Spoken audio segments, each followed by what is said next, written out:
En el nombre del Padre, del Hijo y del Espíritu Santo. Amén. Ave María Purísima. Estimados hermanos, estimados fieles, estamos celebrando la misa del Santísimo Sacramento, que es una gran fiesta del año, porque es por el Santísimo, por la Sagrada Hostia, que principalmente Dios santifica la Iglesia, vivifica a los miembros de la Iglesia y que nos da la fuerza espiritual para continuar. Hay un pasaje en la vida del profeta Elías, que estaba huyendo de sus perseguidores, de sus enemigos, los enemigos de Dios, y él oía en el monte, y a momento dado estaba tan agotado que se quedó dormido y no tenía que comer, pero se le apareció un ángel y le dio una comida, unos panes, y le dijo: come porque todavía le quedaba mucho camino. Entonces, con esos panes que él comió, que le dio este ángel, él pudo caminar varios días hasta el monte santo, el monte de Sinaí, y ahí ver a Dios, pero 3 días de camino sin comer, ¿verdad? Entonces, este pan simboliza, es una figura de la Eucaristía que da fuerza, así como a él le dio una fuerza interior, una fuerza física para hacer este gran camino. Así a nosotros la Eucaristía nos da la fuerza espiritual para seguir el camino cristiano. Y es importante que comulguemos, porque esa mentalidad que hay en muchos católicos que dicen: si algo no es obligatorio, entonces si no lo hago me da igual. Es como si no fuera algo importante. Nada más lo importante es aquello que obliga bajo pecado, o que es lo que es una cosa que nos obliga gravemente, pero no todo lo que no nos obliga no quiere decir que no nos es necesario, que no nos es útil. Y esa negligencia ha perdido muchas almas, porque es en la Eucaristía que tenemos la fuerza no solo para hacer el bien, sino también para combatir el mal. Y el demonio es muy debilitado, sus fuerzas, en aquellas personas que están cerca de Dios, que comulgan regularmente. Y el demonio es tan hábil que encuentra siempre buenas razones para que las personas no comulguen, o comulguen lo menos posible. Para él es una victoria que una persona no comulgue, ¿verdad? No quiere decir que hay que comulgar mal. Si realmente alguien ha hecho un pecado grave, pues mejor que no comulgue hasta que se haya confesado, ¿verdad? Pero son en los casos un poco dudosos que el demonio interviene, porque, por ejemplo, si no tenemos pecados graves o tenemos pecados veniales, el demonio va a decir: no eres digno de comulgar porque hiciste un pecado, no comulgues. Entonces hay personas que se dejan engañar por esta astucia del demonio, y a veces es por una cierta tendencia que nos viene del jansenismo. El jansenismo, esa herejía que nació en Francia y que dejó muchas trazas en la Iglesia, porque es un falso rigorismo, un falso celo por la pureza y por el respeto a los sacramentos. Pero San Pío X, cuando él hizo este documento famoso en el cual insistía en que los niños comulgaran desde pequeñitos, desde que ya tenían el uso de la razón, que no esperaran, él decía que esa tendencia a negligir la comunión viene del jansenismo, y que el jansenismo ve en la Eucaristía una recompensa de nuestra dignidad. es decir, yo soy digno de comulgar, entonces comulgo. Pero San Pío X dice que no, eso es falso. Dios hizo los sacramentos para los enfermos, para los malos, porque son un medio de hacernos buenos, de mejorarnos.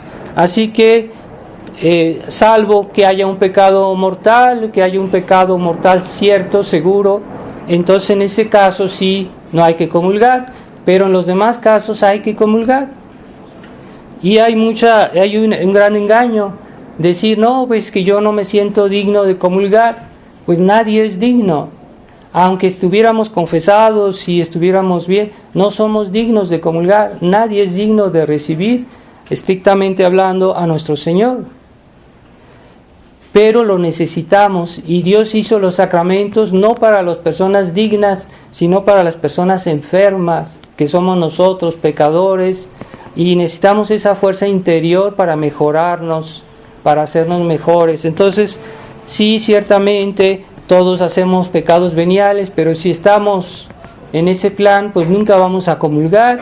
Y sobre todo esa mala costumbre que es muy común en México, de que personas dicen, yo no comulgo hoy porque no me confesé, entonces no comulgan y quieren confesarse cada vez que van a comulgar, y eso es una costumbre que no está bien, porque esa no es la intención de nuestro Señor.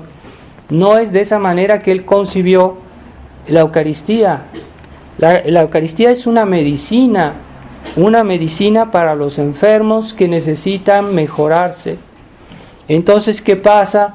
¿Cuándo puedo comulgar y cuándo no debo comulgar? Pues solo en ese caso que haya un pecado mortal cierto, que seguramente lo hicimos y que no nos hemos confesado, ¿verdad? O que alguna persona no esté en ayuno, que no haya respetado las reglas del ayuno, pues también no puede comulgar.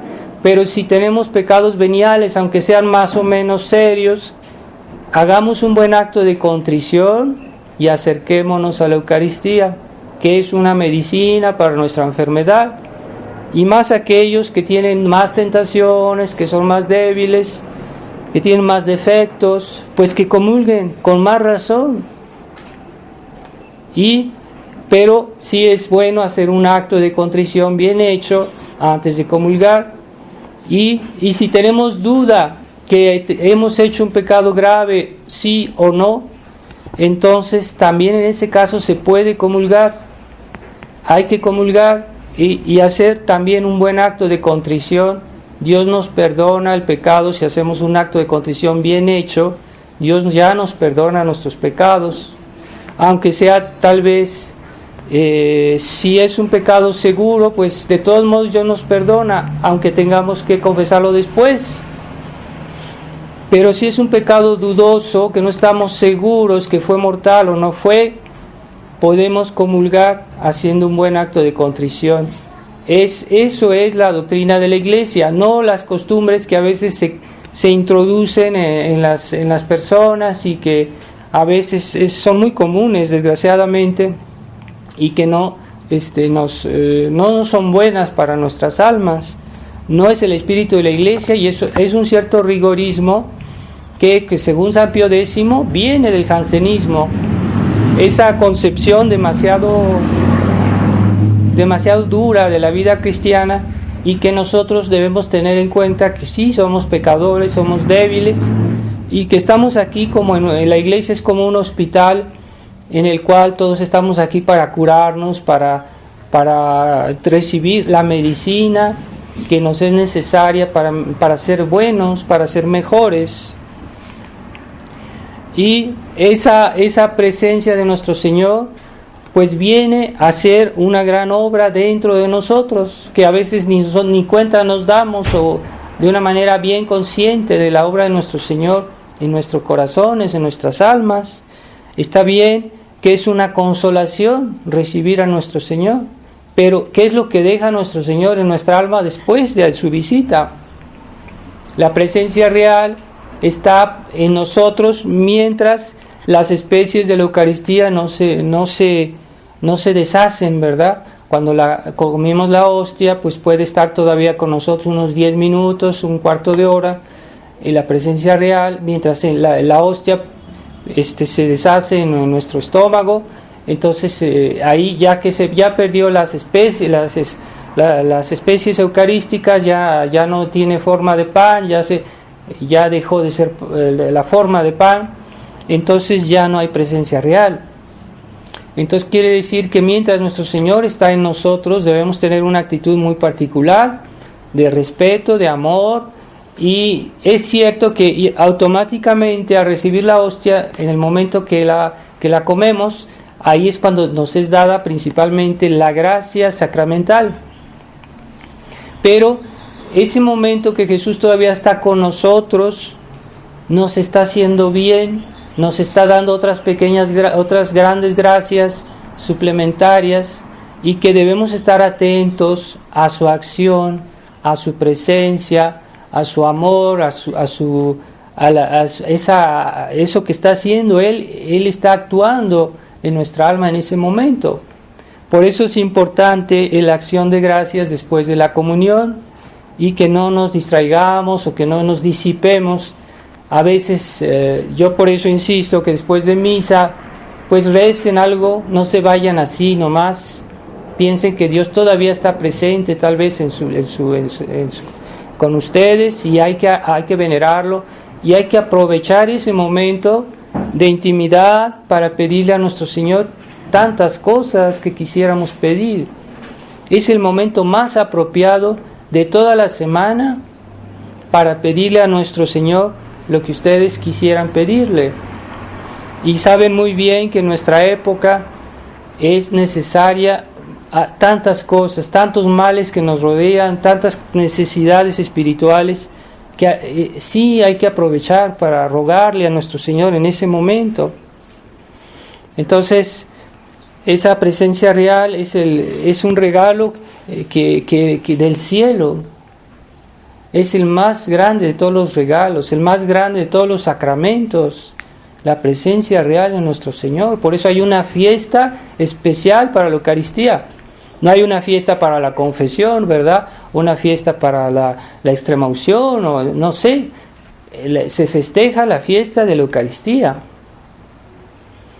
Y esta presencia real de nuestro Señor hace su labor en nuestras almas, nos purifica, nos da su gracia, pero también nos ayuda a purificarnos de nuestros defectos, de nuestros pecados veniales, ¿verdad? Por ejemplo, cada vez que comulgamos, purificamos nuestra alma y vamos a hacer menos purgatorio, según la intensidad y el fervor con que la recibimos. Entonces, si estamos distraídos ya en el momento de la comunión, a veces, ¿cómo vamos a recibir todas esas gracias que Dios nos quiere dar? Y entonces esas gracias de purificar, de debilitar nuestros vicios. Por ejemplo, tenemos un defecto o un vicio, pues cada vez que comulgamos se debilita ese vicio, se va perdiendo, si ustedes quieren. Esa recepción también nos da salud física. También la Eucaristía ayuda a la salud física. También la Eucaristía nos da nuevas gracias para comprender nuestros deberes, para vivir como Dios espera de nosotros. Todo eso Dios nos lo da si también estamos bien dispuestos, claro está. Esperemos que no haya comuniones sacrílegas, pero esperemos también que no haya comuniones tibias que también ofenden a Dios. Entonces, por eso se necesita mucho respeto en nuestra ya desde el principio de la misa. Si ustedes leen con atención la misa, toda la misa es una preparación a la comunión. Y ya comenzando la misa se dice el Confiteor para purificar nuestros corazones, y todo es una preparación a la hora de la comunión. Y en la comunión se vuelve a decir el Confiteor, que fue suprimido en las nuevas misas, que fue suprimido por Pablo VI, me parece, el segundo confiteor, porque ya no lo consideraban importante, pero sí es importante justo antes de comulgar volver a hacer un acto de contrición, porque tal vez durante la misa no nos portamos bien. Entonces tratemos de apreciar este sacramento, de que es un sacramento porque es Dios. Este sacramento es Dios, es Jesús mismo, con su presencia real, con su cuerpo, su alma, su divinidad. Entonces su sangre están presentes en la Eucaristía.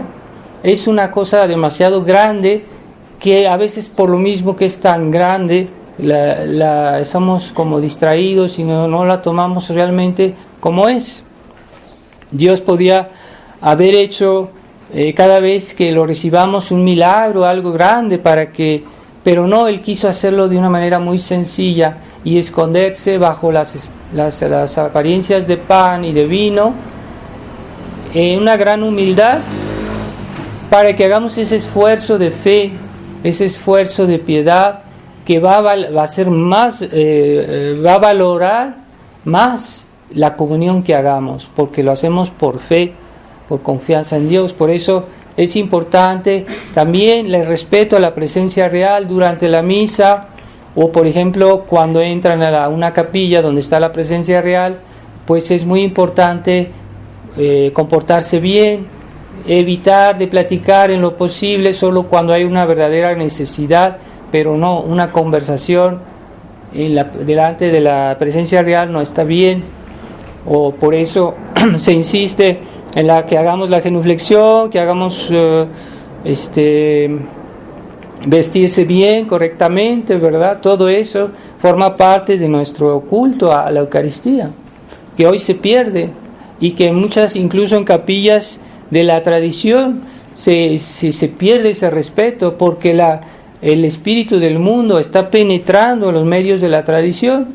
Entonces ya hay mujeres que vienen con las faldas cortas, con los pantalones, que no se cubren la cabeza, que en la misa están distraídos, que varias cosas, ¿verdad?, que son anormales y que muestran que no hay tanta fe en la Eucaristía, aunque sí se crea, ¿verdad? Yo no digo que no creen, pero es que falta fe y respeto a la presencia real. Entonces, esa es la fuerza de este sacramento, es que es Dios mismo entre nosotros. Y pensar que hoy tanta gente profana este sacramento, ahí en esos lugares donde puede ser todavía, no sabemos en qué lugares es válida, porque muchas misas ya no son válidas, porque ya los sacerdotes no tienen la intención de consagrar, porque ya no creen en la Eucaristía. Entonces no sabemos dónde, de todos modos, cuáles podrían tal vez consagrar, pero en fin, ya no hay respeto a la Eucaristía, ya no hay la concepción protestante de la empanación, en la cual Dios está presente en la hostia de una manera espiritual y no física. No está ahí con su cuerpo y su sangre, nada más se diría Dios está presente espiritualmente, pero Dios está espiritualmente en todo lugar. Pero en la Eucaristía está con su cuerpo, su sangre, su divinidad, Jesucristo entero. Entonces, pidámosle a Dios que seamos siempre unos buenos hijos de la Iglesia y que vivamos realmente nuestra fe, particularmente en aquello que es más importante, para que podamos purificar nuestra alma y estar cerca de Dios, de la Virgen María. Recordemos que fue la Virgen María que le dio a nuestro Señor su cuerpo y su sangre. Estamos unidos a la Virgen porque es un parentesco muy íntimo el del Hijo con una madre, y nuestra unión pues también es con la Virgen por medio de su Hijo, y ella está presente en las almas buenas que se preparan bien a la comunión. Entonces hay que pedirle a ella, así como ella cuando fue la encarnación tuvo 9 meses la presencia real, ese es el modelo de una persona que comulga y que hace su acción de gracias. Pidámosle a la Virgen esa actitud de interior, de adoración y de amor a Dios cuando comulguemos, para que recibamos los frutos interiores. Y también pidamos mucho a nuestro Señor por este mundo, por esta iglesia que está tan mal, el mundo moderno, e incluso por la tradición que está en peligro y que ha recibido duros golpes por este acuerdismo y esta tibieza que nos invade. Pues pidámosle también a nuestro Señor que le dé la luz a las almas y a los tradicionalistas para que sigan en el verdadero combate. Ave María Purísima, en nombre del Padre, del Hijo y del Espíritu Santo. Amén.